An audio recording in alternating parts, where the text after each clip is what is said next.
Coming up, I'll discuss why Democrats very upset that homicides have gone to zero or near zero in Washington, D.C., and now afraid Trump may bring homicides down to zero in Chicago.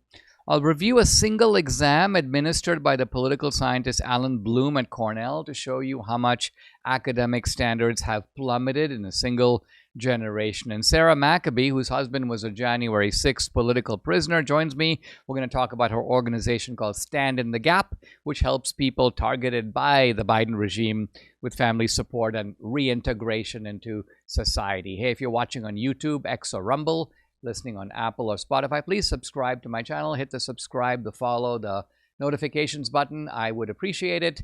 This is the Dinesh D'Souza podcast.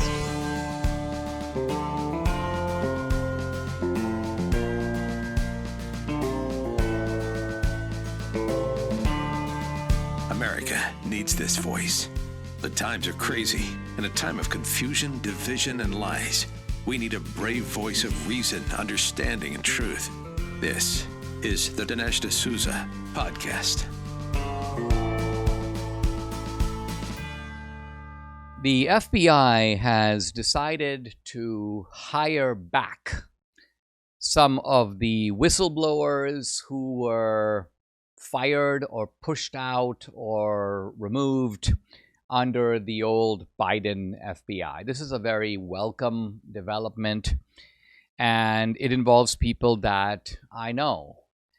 Garrett O'Boyle is an FBI whistleblower, very competent guy. He was removed really for objecting to bad practices at the FBI.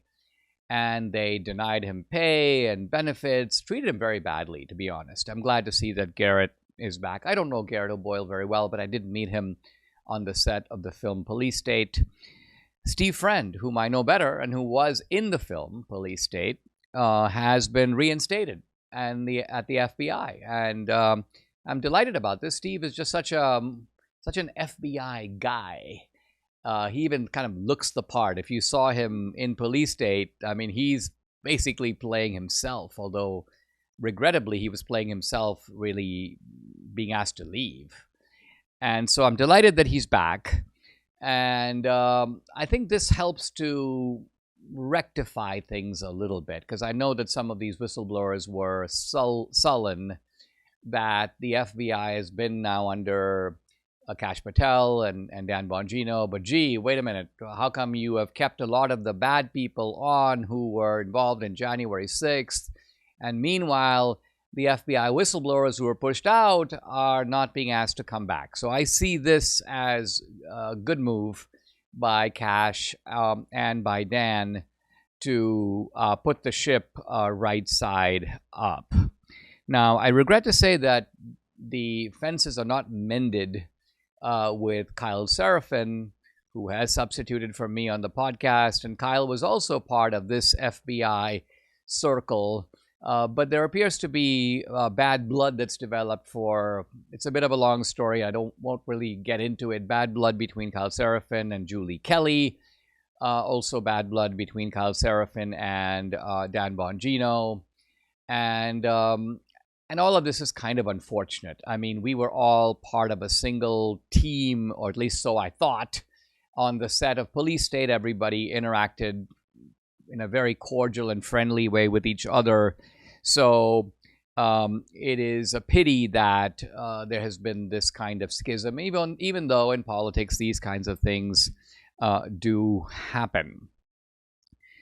Let me talk about flag burning, because there is a debate about whether what Trump is doing can even be allowed, because the Constitution, of course, allows freedom of expression. But the truth of it is that the left does prosecute free speech. Here's an article. I'm looking at it right now. Shiloh Hendricks. You remember Shiloh Hendricks? She's basically the white woman at the playground with her kid, and she was confronted by some guy who was opening her bag, and so she called him the N-word, which shouldn't be used, but nevertheless, hey, either we have free speech or we don't. But here we see Shiloh Hendricks has been charged with 3 counts of disorderly conduct. And yet, from the video, which I saw, she didn't engage in any conduct. She merely yelled out at this guy. So where's the conduct?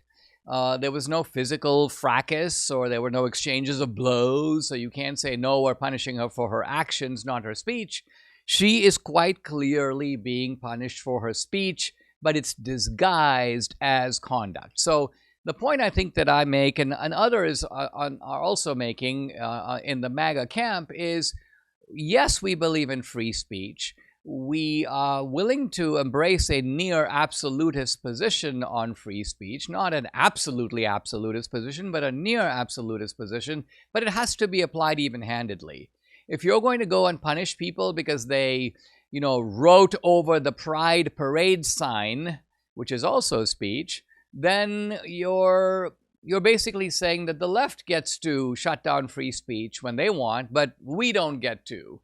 And I don't think that's a position that we're willing to live with, nor should we. I think part of the trap of what's going on here with Trump is that he is luring the Democrats into doing something that is going to be politically very damaging for them. In fact, I saw a video in which Tim Walz is like, well, we're going to burn the flag and prove to Trump that he's not going to be able to do anything. And what I'm getting at is, hey, if Trump induces these Democrats to go around burning the flag or presiding over the burning of the flag, how do you think that's going to look before the American people? Because the American people already suspect that there is a strong streak of anti-Americanism in the Democratic Party, and this will be absolutely confirmed if you have prominent Democrats, even in the presence of flag burning, even if they're defiantly saying, Trump, come and get us. The truth of it is, burning the flag is not going to look good. Not in America. I mean, think about it. You're burning the flag of your own country. Why would you do something like that unless it's reflecting, in fact, the way you feel about the country, the way you feel about the flag, the way you feel about the founding? So this is actually a little bit of a ruse, and it's going to be kind of interesting to see if the Democrats kind of fall for it. And then let me talk briefly about the Trump anti-crime operation, its success in Washington, D.C., and the idea of bringing it to other cities. Probably the next stop would be Chicago. Now, first of all, in D.C., for almost 2 weeks straight, you had a city without, I won't say without a single crime, that's unlikely in any city, but without a single homicide. The number of homicides in D.C., 0. And this is something of a shock, because D.C. was accustomed to a daily dose of homicides. And think about the left's position. It's like, homicides in D.C. were down, but we don't want them to go down further. We don't want to go down. We don't want to bring them down to 0, Dinesh. That's too low. We like our we need to have at least some homicides. Think about the preposterousness of this kind of a position. Who can be against this? Now, I believe yesterday there was a homicide breaking this 12-day or 2-week streak, but we're still talking about one homicide in a period of 2 weeks. And just go to Memphis, go to St. Louis, go to Chicago, look at the numbers, and you'll see what an achievement this really is. And people in Chicago are taking notice. And I was showing Debbie this morning a video of this guy. It's extremely amusing. He begins by saying, oh, they say that federal troops are coming to Chicago. And then he goes, this is terrifying. And then he immediately reverses course and he goes, bring the troops, bring the Army, bring the Navy, bring the Air Force, bring the whole fleet. Because he goes, I work downtown. And he goes, and it is a mess. He goes, I see homeless encampments, I see vandalism, I see fights breaking out, I see violence. He didn't say shootings, but I'm sure that if you go at night, he'd see some of those. And he goes on to say that this level of just social disorder and degeneracy is the norm. And I would go further and say not only is it the norm, but the Democrats like it that way. What they're really terrified about is if Trump comes in and cleans up the place, what are they going to say? because they act like this is all not only normal but kind of inevitable. This is what happens in big cities. Big cities attract all kinds of people, and they are going to rub up against each other, and you're going to have this kind of stuff happen. The homeless are drawn to cities, and Trump is about to prove, in fact, he sort of has proven in D.C., and he's about to prove elsewhere, that no, all this disorder, all this decay is a choice. Democrats not just kind of enable it through incompetence. In some ways, they bring it out. Now, why would they bring it out? Why would Democrats want this kind of social breakdown? Well, the answer is they create whole industries around it, industries of social workers. Consider, for example, in San Francisco, if you go and count the number of homeless, and then you count the number of people who are, quote, serving the homeless, the number of people serving the homeless is like 8 to 10 times the number of the homeless. You literally have like 10 guys for each homeless guy. And you can see from the Democrats' point of view, like if one homeless guy decides to go away, or he dies, or he moves, like 10 guys are out of a job. So they don't want that to happen. They would rather have a few more homeless guys so that they can hire more bureaucrats to service them. This is how the democratic welfare state operates. Its real constituency is not the homeless. The homeless are the putative, the front man constituency. The real constituency is all the bureaucrats who are patronized, who are serviced. They are the ones who intercept the money. And that's why you can't take the homeless budget and divide it by the number of homeless, because all the homeless people would immediately become millionaires. The budget is not aimed at the homeless. It's aimed at servicing this other, call it the homeless industry. So this is the urban blight that Trump has set his sights on. In some ways, it's the base of the Democratic Party. If you take away the cities from the Democrats, what do they have left? Answer, nothing. You know, when the cultural tide turns against truth, it becomes more important than ever to support the storytellers who are willing to stand for truth. And that's what Angel is doing. They're not just producing entertainment. They're giving a home to stories that reflect the principles this country was founded on: faith, family, and freedom. They've released films like Sound of Freedom, which expose the modern-day reality of child trafficking when Hollywood refused to touch it. They're backing projects like The Last Rodeo and Green and Gold. These are stories that celebrate Middle America, sacrifice, and generational legacy. Angel isn't answering to Hollywood gatekeepers, and that's good. They answer to their members, and this is where the Angel Guild comes in. Guild members vote on which projects move forward. They help support the stories that deserve to be told, and they're proving that when ordinary people unite behind truth, extraordinary things happen. Join the movement. Go to angel.com/Dinesh. Join the Angel Guild today. Support films that reflect your values. Angel.com/Dinesh. When I flip a container around, I can't pronounce it or recognize the ingredients. I just put it back. But you won't find me replacing Balance of Nature. In fact, you'll find these Balance of Nature containers. These are the fruit and veggie capsules, very easy to take. These are on a shelf in my home. Every single ingredient is a fruit or veggie plucked from the soil. No binders, no additives, no artificial colors, no fillers. It's just whole fruits and veggies. It's gluten-free and vegan-friendly. These harvested ingredients are freeze-dried into a fine powder using an advanced vacuum cold process to better preserve nutritional value. I can say with total confidence I'm getting 31 ingredients from fruits and veggies, and hey, if you don't like taking pills, no problem. Consider opening your fruit and veggie supplements, mix the powder into a smoothie, or just sprinkle them over food. Join me in taking Balance of Nature every day. And here's a deal for you. Use my discount code. It's America. You get 35% off, free shipping, plus for a limited time, a free bottle of Fiber and Spice. This is the Fiber and Spice, but you got to use discount code America, and you got to order online. Go to balanceofnature.com. Use discount code America, 35% off, plus a free bottle of Fiber and Spice. That's balanceofnature.com. Debbie and I are driving to the podcast this morning, and she shows me this video which has a professor at one of our campuses. I don't even remember which college, and I don't remember which subject. But you got this whole class of students, and the professor announces hey, I have news, big news. And you're like, what could that be?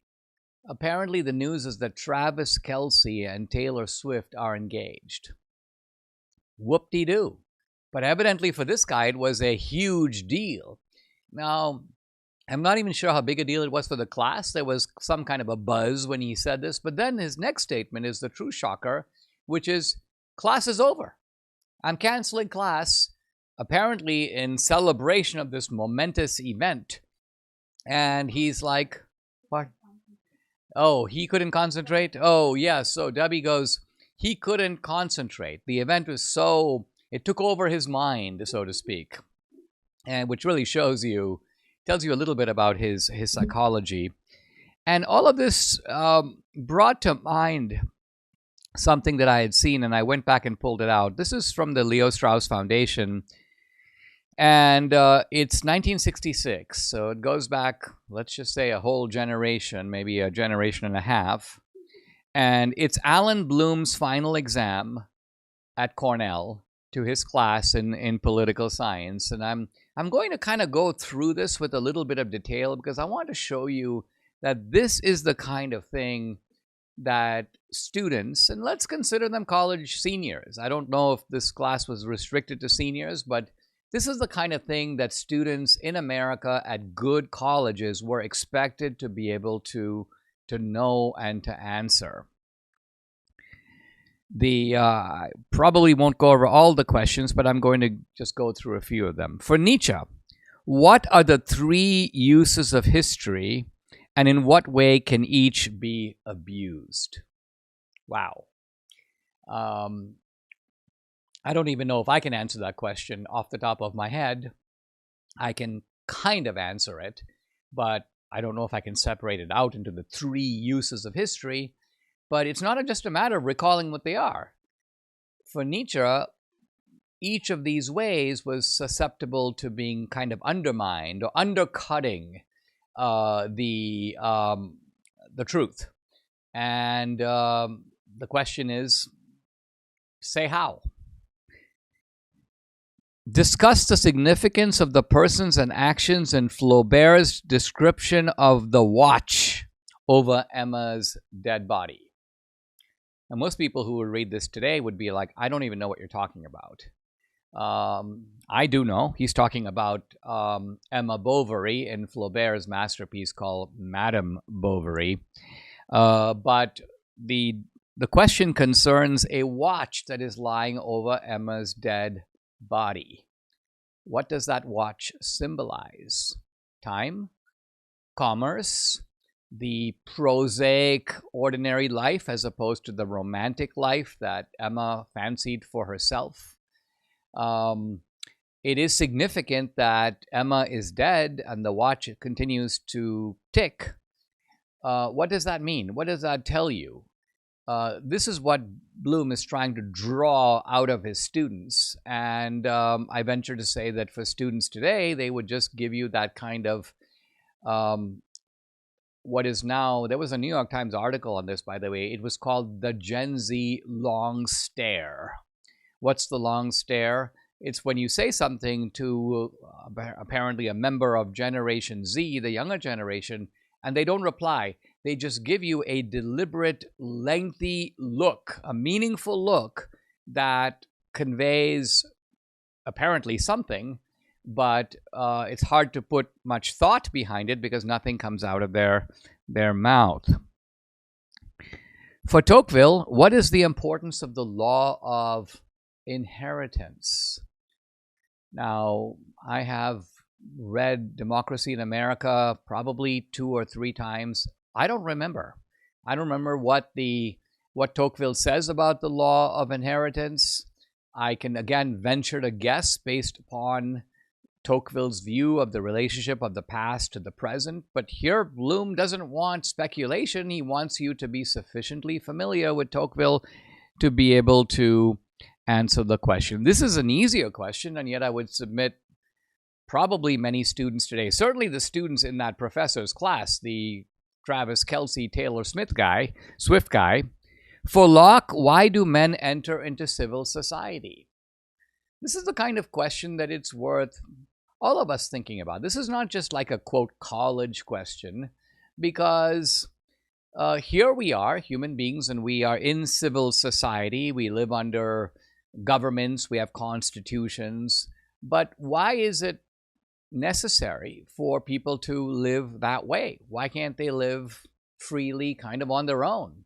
Was there a society that predated civil society? What is the sort of logic that drives people into community and into civil society? Locke has an answer to this question. It has to do with something that Locke calls the state of nature, which is an admittedly hypothetical, maybe even imaginary, but the state of nature is a very important concept in political philosophy, which shows you why people go from a state of nature to a state of civil society. Notice that this is not about the form of government in the civil society. It can be a monarchy, it can be democracy, it can be aristocracy. Why do men enter into civil society at all? Here's a question that's a bit of a mind bender. For Hobbes, what is the relation between natural right and natural law? This is one that we need to think about, because you can't even answer the question if, first of all, you don't understand what the Greeks meant by nature. Natural right. Why use the word natural? What's natural about it? The Greeks used the phrase natural right. The medieval Christians used the phrase natural law. And they seemed to mean by it something of the same thing, but it was clearly not the identical thing, because the medievals were familiar with the Greek concept of natural right, and they changed it to natural law. Now, both natural right and natural law refer to principles of right and wrong, but interestingly for the Greeks, those principles of right and wrong, which are seen as coming from nature, they're not something that you make up, they're not subjective, they're not inwardly generated, they exist in nature. So the Greeks and the medievals were in agreement that these principles come from nature, but notice that the Greeks call it a right, whereas for the medievals, it's something more of an obligation.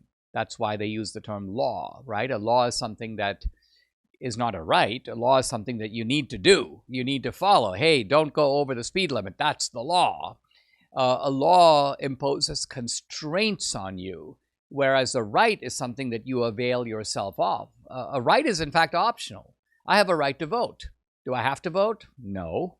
But it's a right available to me. I have a claim on the right to vote. So nobody would say that voting, to some degree, is something that is imposed or forced. It's not a law in that sense.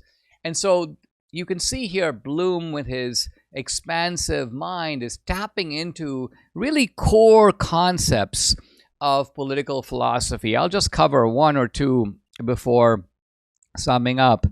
How does Aristotle show that the polis is natural? Once again, we are at the very fundamental concept of the polis. And what is the polis? It's often defined as, quote, society. That's actually not what Aristotle means. He means a political community that is organized in some political fashion. A tribe, for example, that is just out there, let's just say, chasing a bison or chasing the hunt, that's not a polis. A polis, by and large, is a settled community that is organized politically. And what is Aristotle saying? It is, quote, natural. What do we mean by natural? Well, again, for the Greeks, natural has to be contrasted with conventional. So conventional is something that occurs by convention, by custom. And Aristotle, of course, knew that conventions differ from place to place. They eat rice in India, and they eat wheat somewhere else, and they eat noodles in China and pasta in Italy. That's conventional. But that human beings need to eat and eat every day, that's natural. Because something that is natural is something that humans everywhere and at all times inevitably do. Why? Because it's part of their nature. And so here's Aristotle, and what is he saying? He's saying that the polis, the political community, is natural. In other words, it's not, quote, an invention. You see right here, by the way, that Aristotle is going against people like Locke and Hobbes and Rousseau. Remember earlier I said that for Hobbes and for Locke and for Rousseau, the idea of a political community has to be explained. Human beings are imagined to exist in some pre-political state, and then by consent, they establish a political community or a polis. Aristotle says no. Human beings don't have to enter into any such agreement. They don't have to make a, quote, social contract. The political community or the polis is natural. And by natural here, we mean it is an extension of our nature as human beings. But notice that everything I've just said doesn't even answer Bloom's question, because Bloom's question is, how does Aristotle show this? How does Aristotle, what reasons does he give that the polis is natural and not conventional? So I sometimes wonder, if you were to take the brightest kids at some of our best colleges and put them all into a room and give them this exact test, how would they do? I think I won't presume to fully answer that question. I'm gonna assume that there are going to be some students who are very smart, very well read, are capable of answering at least some of these questions, but I would submit that the majority would not be able to answer most of these questions today. Why? I don't even blame them. Debbie's like, are you going to unload on the Gen Z? I'm like, no, I'm actually not going to blame the Gen Z at all. I'm going to blame their teachers. I'm going to blame the administrators. I'm going to blame the forces of DEI. I'm going to blame the dumbing down of American education. And some of it is the blame of the schools. Because if the universities get students who have not read anything when they get there, they're going to have to start with the basics. And so universities then become remedial when they should be building on the basics to take people to an advanced level. So our situation today in academia, an utter disgrace. And just looking over the questions of a single, this is government 203, Mr. Bloom, final examination, January 25th, 1966. This is the kind of document a historian will uncover in some future generation and say, wow, there were at one time here in America good students who actually knew and could answer and were expected to answer these sorts of questions. A major retail chain just canceled a big order, leaving MyPillow with an overstock of classic MyPillows. But guess what? Their loss is your gain. For a limited time, MyPillow is offering the entire classic collection at true wholesale prices. Get a standard MyPillow for just $17.98. Upgrade to queen size, just $22.98. King size, $24.98. You can snag body pillows for $29.98 and versatile multi-use pillows for just $9.98. Plus, when you order over $75, you get $100 in free digital gifts, no strings attached. That's right, premium pillows at unbeatable prices and bonus gifts to top it off. So don't wait. Call 800-876-0227. That's 800-876-0227, or go to mypillow.com. Don't forget the promo code. It's DINESH Dinesh. Grab your standard MyPillow for just $17.98 while supplies last. Guys, I'm very happy to welcome back to the podcast Sarah McAbee. Now, Sarah is the wife of a January 6th political prisoner who was ultimately pardoned with many others by President Trump.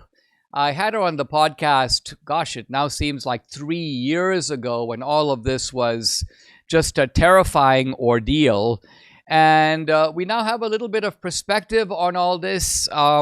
I'm delighted Sarah's been reunited with family, but she's staying active with some important things that she's doing now. And I want her to complete the story that was an unfinished story in 22. Now, Sarah is the co-founder of Stand in the Gap, and we'll talk about what that group does. The website is standinthegap.foundation. Sarah, welcome. Thank you for joining me. It's been a while. If I remember the last time we talked, you had quite an ordeal on your hands, and it had no end in sight. In fact, the left was escalating its persecution of Trump supporters. This was not just happening in the context of January 6th. They were going after pro-lifers. They were obviously going after Trump himself, the 90-plus criminal charges. Let's start by me asking you to describe your life in those days, because I'm sure it had a transformative effect on you. Let's talk about what happened prior to the presidential pardon. Absolutely. Well, thank you so much for having me on to bring your audience up to speed, not only what's happening with Colton, but to so many other January 6 defendants. You know, going back to what life was like for me for 3.5 years, others for 4, it was a very harrowing experience to see what could really happen with our justice system when it's rigged against you, because they did not like what January 6 defendants stood up for on January 6, because the sitting president of the United States called Americans to Washington, D.C., because they were certifying the election to encourage their representatives to do the right thing. And because of the stolen election in 2020, the aftermath of that was January 6th. And they put these individuals through quite a living hell and what their families had to endure for 4 years for the most part. And they are still living in that. It's just been an atrocity to see what has happened to American citizens in the aftermath of truly political persecution. I mean, we had political prisoners sitting in our own nation's capital for 4 years. I think that people know how unjust this was, but they don't have a good sense of how the federal government, using its resources and power, can not only rig the system, but really break the back of American families. And by this, I mean bankrupt them, put their kids in a terrible situation, create a situation where even later, even when you get out, your life is not easy. You can't put it back together very well. Let me start by asking about your own family. Tell me how the pardon came about. How did you hear about it? And has it and have you been able to sort of mend and heal from this experience? You know, on January 20th, President Trump did exactly what he said he was going to do. Promises made, promises kept. And on January 20th, 211 January 6 defendants were released from prison that night. And those individuals got to go home to their families, or what was left of their families. And, you know, I can really only speak to what I have witnessed personally. And there is no going back to somewhat what you would consider normal. Once you go through the fire, you can't come out and not being burned, or even at least smelling like smoke. So there is a new normal for all 1,600 January 6 defendants' families and what they're going through. And I do believe that the general public thinks, oh, well, President Trump pardoned them, so they got out of prison and life went back to normal, but their families were destroyed.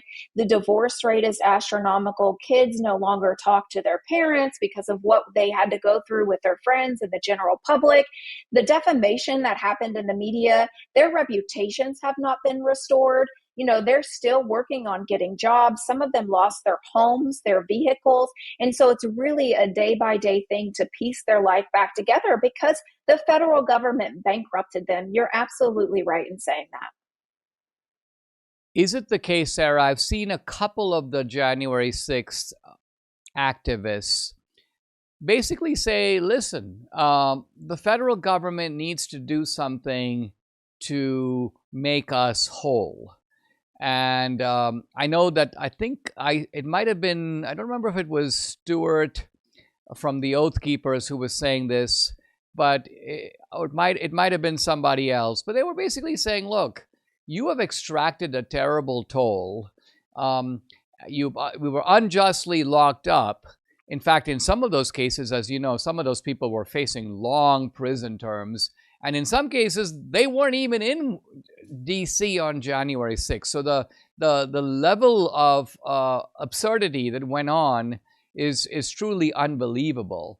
Do you think that there is something that the government itself can do, or do you think that this is something that now has to be handled outside of the government, just really through people's own efforts and efforts that, for example, you are undertaking now?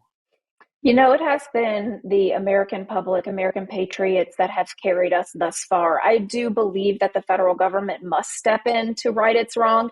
This is one of the largest stains in American history. And has this stuff happened before? Absolutely, but not on the scale that it did to January 6 defendants.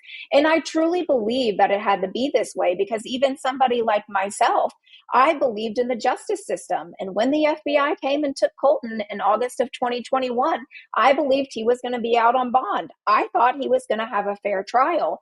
And what we saw was the justice system doing what it does best, and it was rigged against us. And so I believe not only restitution has to happen for these families to be financially able to provide again, but, you know, just to be made, I don't even know if you can be made whole again, to be honest with you.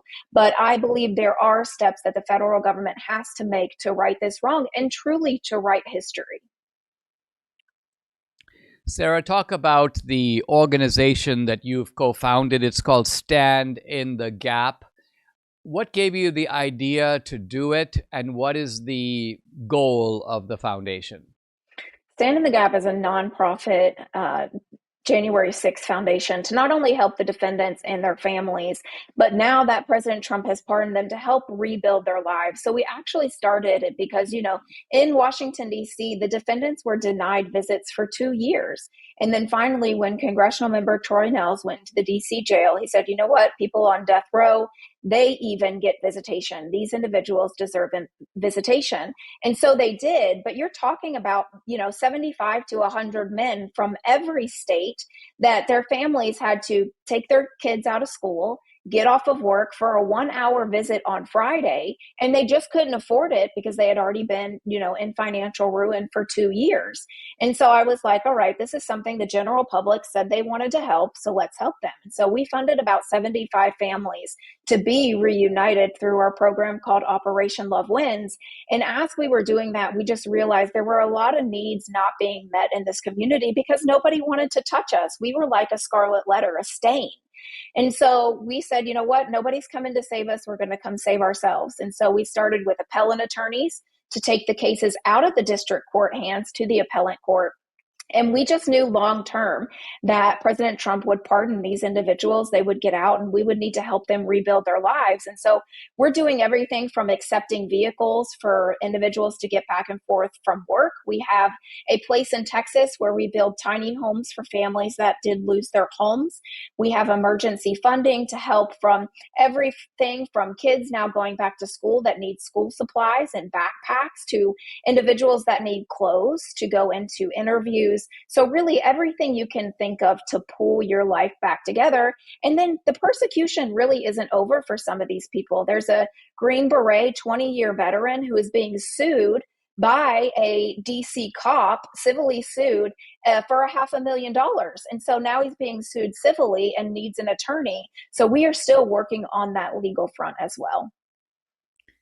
Guys, this is a really important cause because these are people who, in many cases, did absolutely nothing.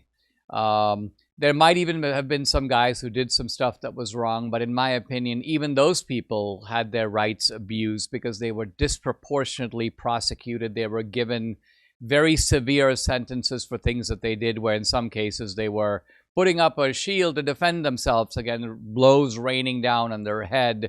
The whole thing is an absolute disgrace. And Debbie and I have done a lot to help, but we'll do more, and we want you to help. So Let me give you the website again. It's standinthegap.foundation. Like Sarah said, you can give money, but you can also donate things that are needed. And maybe the website, I'm assuming Sarah kind of specifies ways in which people can reach out and help. You can, by the way, also follow the group on X. It is SITG, Stand in the Gap Foundation. So at SITG Foundation. I've been talking to Sarah McAbee, co-founder of the organization. Sarah, thank you very much for joining me, and keep up the good work. Thank you. God bless you. I'm going to try today to wrap up Ronald Reagan, How an Ordinary Man Became an Extraordinary Leader, by summing up some of the key themes of Reagan. This is coming from, well, in the book it's the penultimate chapter, but I'm going to close out with this chapter, Spirit of a Leader. And I want to begin by noting that with Reagan, and I think the same could be said of Trump, they don't allow their positions to be determined. Influenced, yes. Determined, no. By pollsters. It's customary for politicians, not just presidents, but senators, even congressmen, take a poll. Let's see what the people think. And I'm going to kind of structure or choreograph my position to be in line with. But this wasn't Reagan's view. Reagan's view was public opinion is a mess. People haven't thought it through. Their opinion is uninformed. So even if it's formed, it's uninformed. And moreover, Reagan's view was you elected me to make these decisions, not planning on you doing them yourselves. So for Reagan, leadership involves shaping public opinion as much as it involves responding to it. You can see how Reagan even thought about the issue when somebody told him in 1982, when the country was in a recession, that Reagan's popularity was plummeted. Reagan goes, "Guess what? Time for me to be shot again." In other words, Reagan had noted that his popularity soared after the assassination attempt. So here's Reagan being jovial even on a topic like that. Here's Richard Worthland, Reagan's pollster, in a conversation I had with him. He says this: Reagan consulted the polls to identify areas where a majority of his fellow citizens disagreed with him so he could use his power of persuasion to change their minds. Reagan was also not that impressed by experience. You had elites around him, people who had served in high capacities for a long time, and they thought that they always knew how it was. Reagan was willing to do things differently.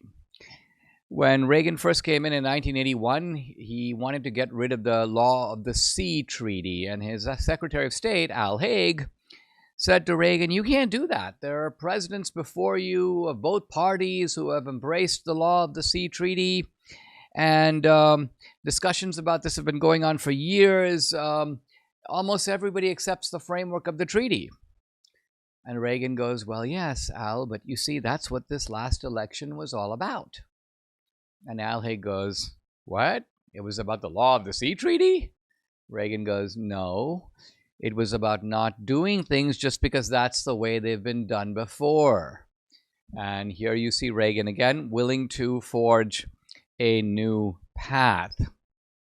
Now, Reagan had a unshakable confidence in his own convictions, and he believed them to be as right and as obvious as, like, the law of gravity. It never occurred to Reagan that he was fundamentally wrong. He could be wrong about a policy, but he wasn't wrong about his basic convictions.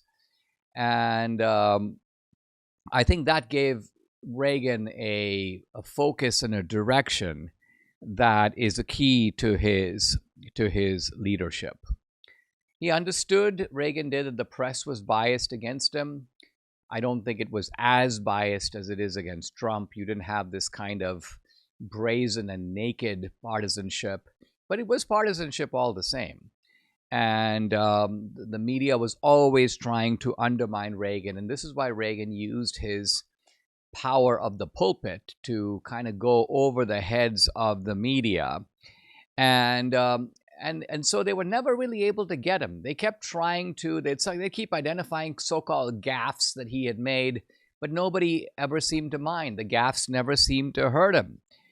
Sam Donaldson was constantly dueling with Reagan, but he never seemed to score a point. He's like one of these fencers where he just keeps dancing around you and flailing at you, but he never really gets you. And Donaldson himself ultimately kind of understood this, and he gave up in a remarkable way. After the Reagan presidency, I ran into him one time, and I asked him about Reagan. I said, Reagan's been now out of office.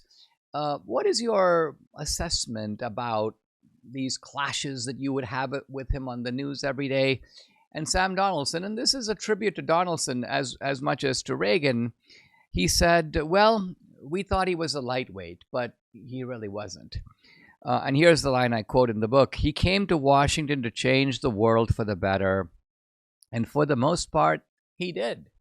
What a statement to come out of Sam Donaldson. He kind of understood later, when it was admittedly too late, and he never said this elsewhere to my knowledge in public, but he acknowledged the power of Reagan.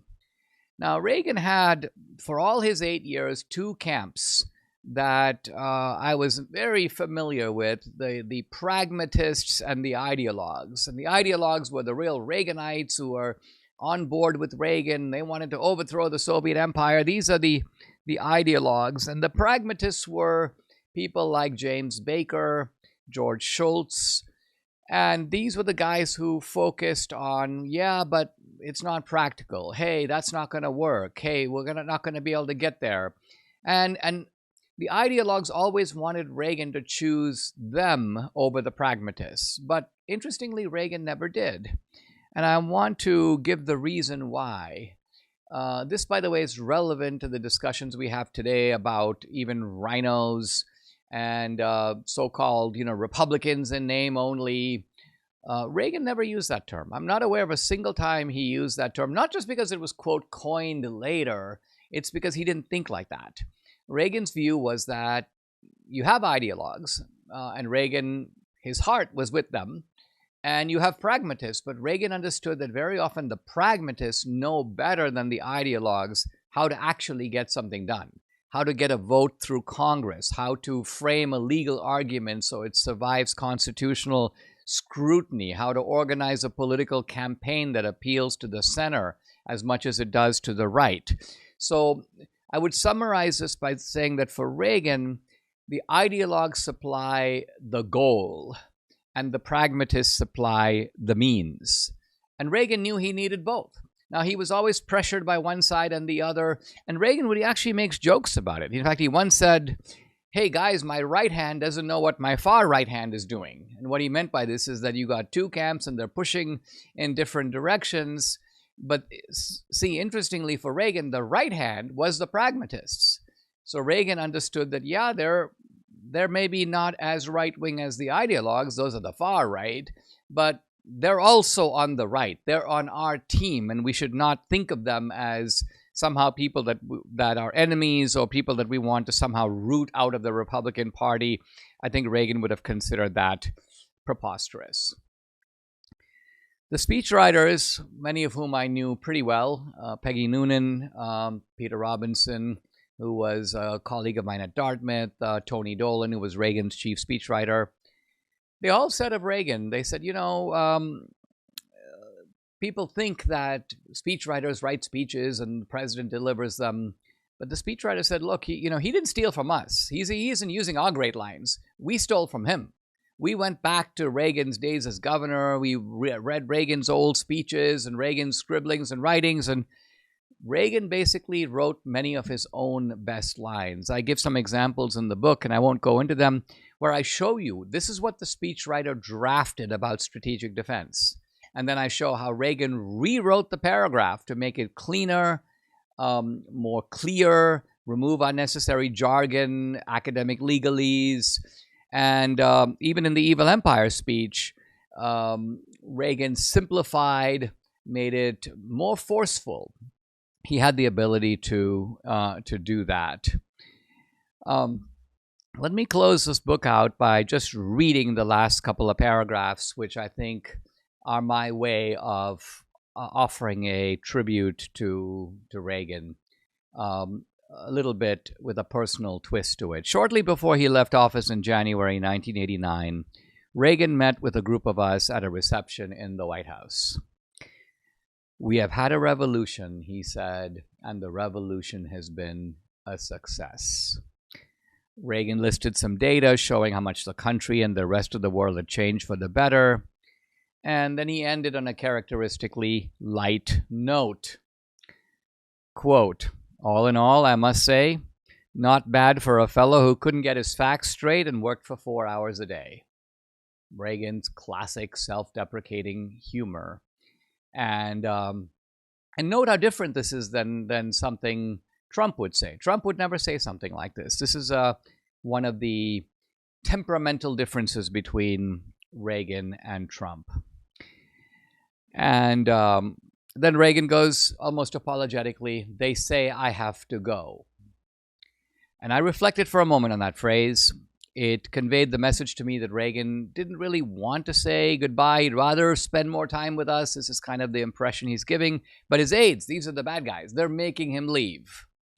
And even in the little things, Reagan reveals his political kind of subtlety. But it did hit me at that point that this really actually was the end. Reagan was, in fact, leaving. He was returning to California, and I would probably never see him again. That turned out to be true. I never saw him again. A few days later, amid much fanfare, the Reagans boarded a plane and departed. But I like to think of him riding off into the sunset, a lone horseman silhouetted against an open sky. Subscribe to the Dinesh D'Souza podcast on Apple, Google, and Spotify, or watch on Rumble, YouTube, and SalemNow.com.